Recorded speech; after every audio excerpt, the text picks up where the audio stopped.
Уважаемый господин президент, дорогие друзья, я рад...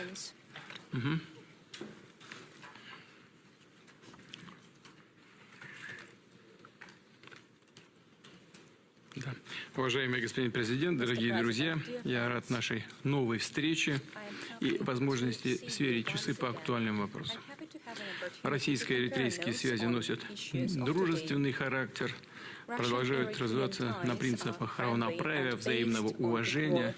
И в этом году мы отметили в мае этого года 30-летие установления дипломатических отношений. Буквально пару месяцев назад вы побывали с визитом в России, и мы провели с вами обстоятельные переговоры, обсудили перспективные направления сотрудничества между нашими странами, наметили конкретные шаги. We also outlined specific steps to be made to develop our ties. I instructed to create a special interagency working group, a high-level group headed by Mr. Oreshkin, my assistant, who is going to work on enhancing our trade and economic cooperation.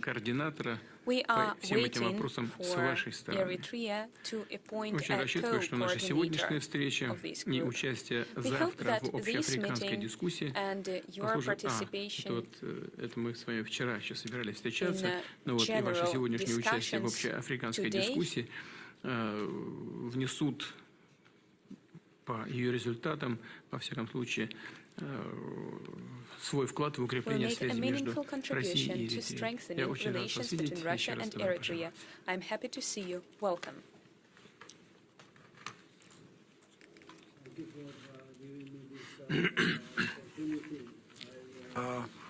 I was patient listening to people talking on these meetings, and one issue that worries me, I just want to articulate that issue and say our views, at least how we see the situation from our perspective. When people talk about Russia, Ukraine, I say there is no Russia-Ukraine war at all. There is no Russia-Ukraine conflict. This is war declared by NATO on Russia. The war declared by NATO on Russia is not only for Russia, it's for dominating the whole world. It's for hegemony. This is an agenda developed after the end of the Cold War.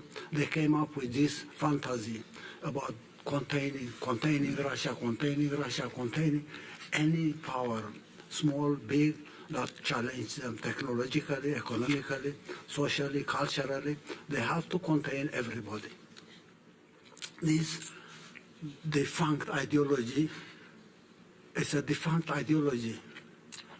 I say Russia did not do its preparation to face this declared war. Even though Russia was aware about the dynamics of what was going on. NATO is defunct. NATO does not exist. NATO is under intensive care. EU does not exist. EU is under intensive care. Now, 30 years ago, when they decided to contain Russia, they felt that was the major threat for them. China was not considered a threat at the time. Now they know. They missed the point. They couldn't contain Russia. They will never contain Russia. Ukraine is a sacrifice. Ukraine is a price they have to pay. They will not pay it on their own. They will provide billions and billions, even trillions, to continue this war. And now we need to have the narrative straight. This is not war between Russia and Ukraine.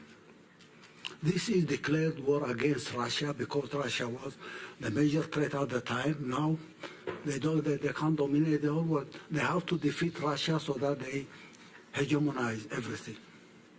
No one should be their equal technologically, militarily they have to be superior, economically they have to control everything, grab every resource here and there, technology under their control. That dream is no more. Now the fighting going in Ukraine, it's their battleground. That battleground is a sacrifice for them. And we need to put this straight on the record. When a big meeting like this, Russia, Africa is held, people will have to come to a consensus. This is not war between Russia and Ukraine, to me. And anyone who has a different explanation will have to tell me. This is war declared on Russia, but declared war for hegemony. The last 30 years we have seen the details of the mechanics of this declared war. This last event is the final phase to me. It will end sometime. NATO will not get out of intensive care. EU will not get out of intensive care. These are systems that are crumbling. It's only a matter of time. And the whole world will have to be prepared not to defend Russia, but stand with Russia so that this hegemonistic idea will not prevail at any point in time in history. How do we design a plan? How do we fail this one without any further cost? They are printing money. They are not manufacturing anything at all. It's printing money. And this has been one of their weapons globally. The monetary system, the global monetary system, controlled by dollar and euro, has been used. Sanctions here, sanctions there, sanctions there, grabbing this account, grabbing that account, has been one of their tools. This is not going to continue indefinitely.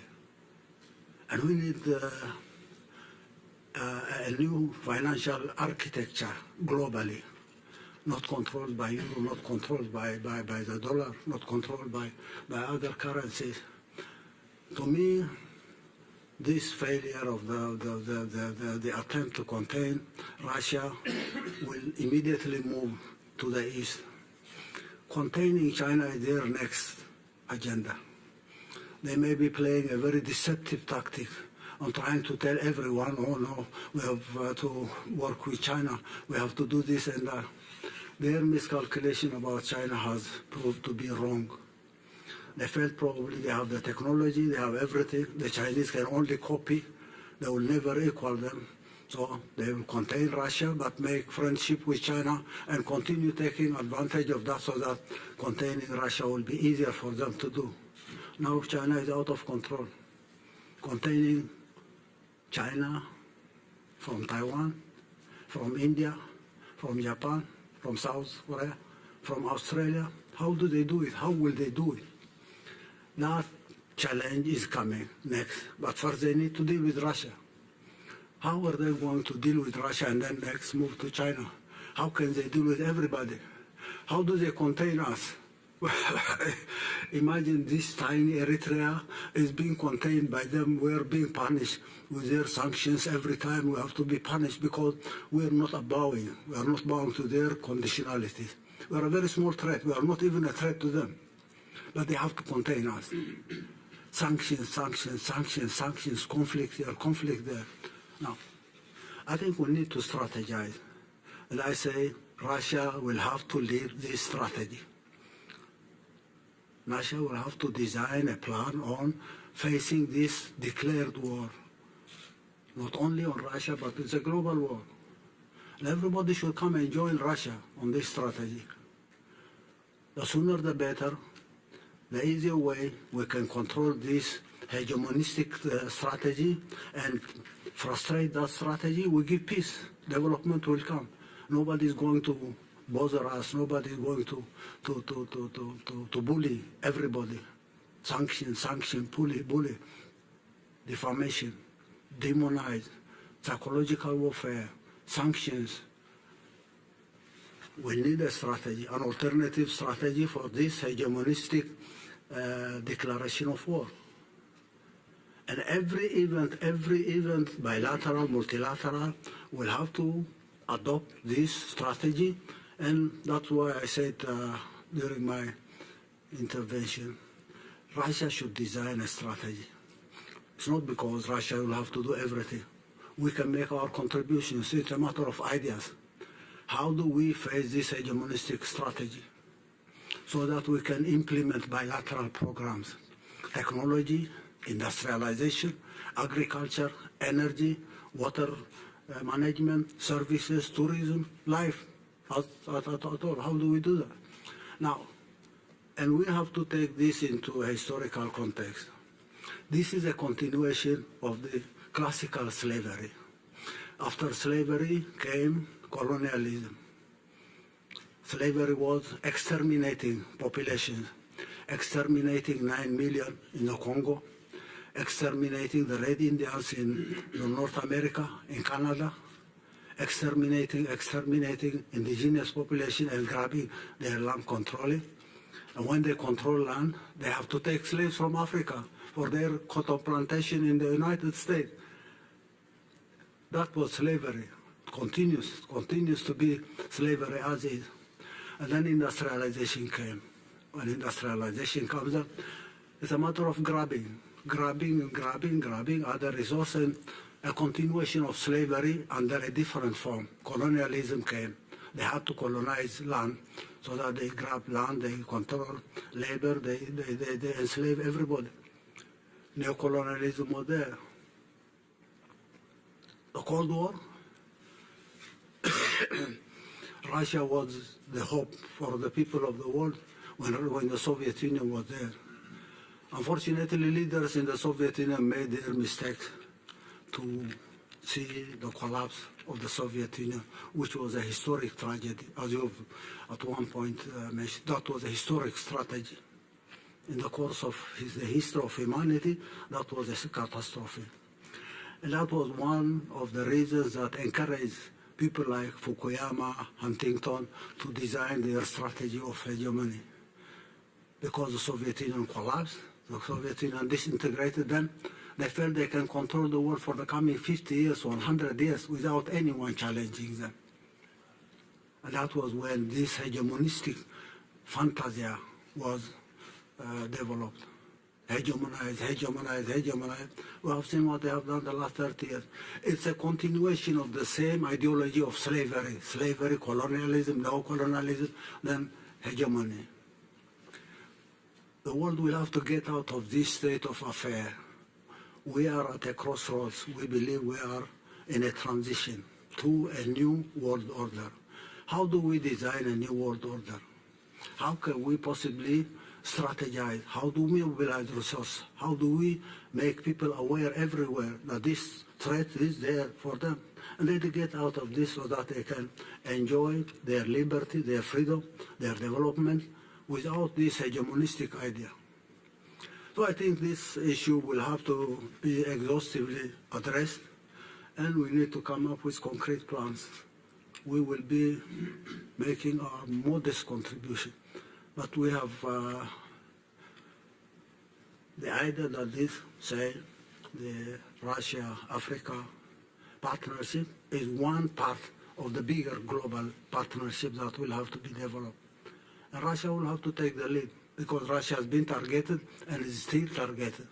They might dream of using the war in Ukraine now to weaken Russia and probably dream about the same event happening. The collapse of Russia will be a big advantage for them. It's a dream. They're now spending trillions and trillions by printing money to run the show in Ukraine. This will have to end at one point in time, and we need to look beyond that. Our bilateral partnership is based on our understanding on this historic mission of Russia. Russia has a historic mission to play on behalf of everybody in the world. I can say who is the leader of this show? Mr. Vladimir Putin is the leader of the show because of time, because of the challenge that we have. And Russia should take the lead. I'm not flattering anyone. I'm not doing any favor to you. I say this is a global challenge, and we have to this global challenge by identifying the role of each and every one of us in the whole story. Economic programs, energy, water, infrastructure, name it. That's the easiest thing one can ever imagine. We'll have a strategy, we'll define the goals and objectives. Once we have a strategy put in place, we'll have detailed plans on each and every sector, each and every industry. We'll mobilize resources for implementing those programs. And we will see that implementing those programs will change the life of everybody in Africa, Asia, Latin America, even Europe and the United States. So our detailed plans for sectoral programs is ready. On each and every sector, we have our own strategic plans. Since 2012, we have designed details of each and every infrastructure program: roads, ports, airports, railway, ropeways, energy programs, water preservation and water management programs, irrigation, introducing technologies. Our human resource development strategy has been there. We discussed it yesterday with one of your ministers. We have at least agreed on the details on how we will go over this, because developing our human resource is a priority for us. There could be other resources, oil, gas, minerals, whatever. But our human resource is our human capital. We need to invest on that, and we can rely on the Russian Federation for developing our capacity to implement developmental programs by guaranteeing the qualified human resource that we need to develop. The details are there. Do we have the money? We'll try to mobilize every single penny. If we can't mobilize this resource, then we'll have come and say to our partners in the Russian Federation, these are our plans. If you have an idea or an opinion, alternatives, we would like to listen. Mobilizing resources is a shared responsibility, and we can mobilize our own resources from whatever is available. Mining, agriculture, manufacturing, we can do that. Thank you for your patience. But this war will have to be clearly defined as a declared war on the part of NATO and its allies. It's been going on for the last 30 years. It will continue for some time, but we'll stop it somehow. And the Russian Federation will have to take the brunt on that issue. Thank you. Thanks a lot, Your Excellency, Mr. President. I don't have anything to add.